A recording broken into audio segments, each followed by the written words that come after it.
out front now, the Secretary of State for the Cherokee Nation, Chuck Hoskins Jr. Thanks so much for joining us. Why do you find this offensive? Well, Jake, thanks for having me on.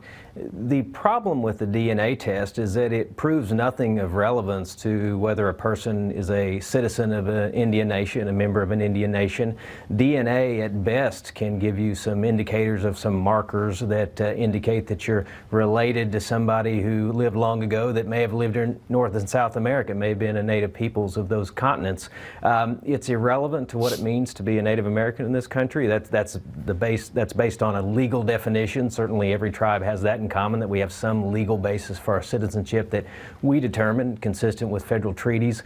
Just wholly unhelpful for any national leader to cling to DNA to determine or to establish that they're Native American in this country. Okay, so just to play devil's advocate, she said in her statement that she's not claiming that she belongs to any nation, any tribal association, that this was just about the fact that she had been told as a child that she had Native American heritage, that she had a distant relative, and she wanted to see if there was any truth to that. But still, even that you object to.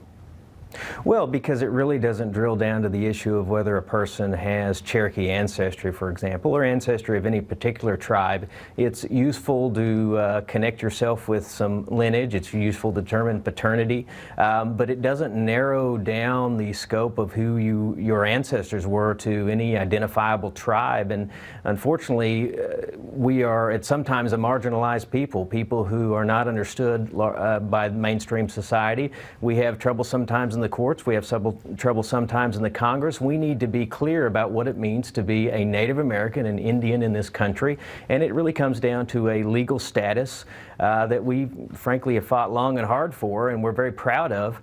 Look, what she's doing, I think, is a response to what the President of the United States has said.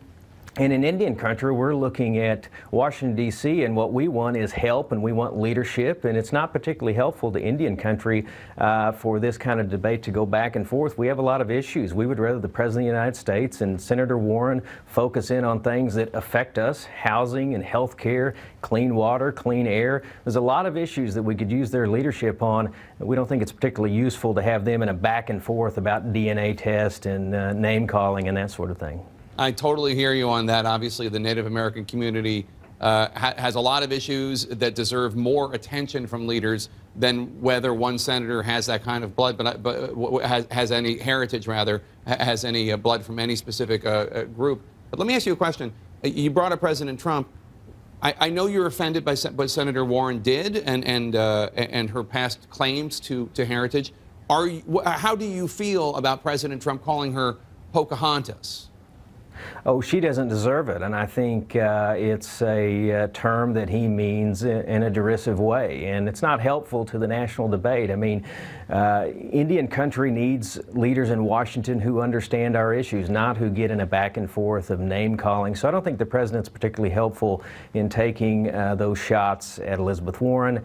I don't think she's particularly helpful for going back and saying, look, I've got my DNA results, see what they show. I think what they need to do is bear down and focus on, again, those issues I touched on that affect Indian country. I mean, Indian country deserves leaders of the United States who will be champions of our issues, not fight back and forth and call each other names. So I don't think the president was particularly helpful in that regard.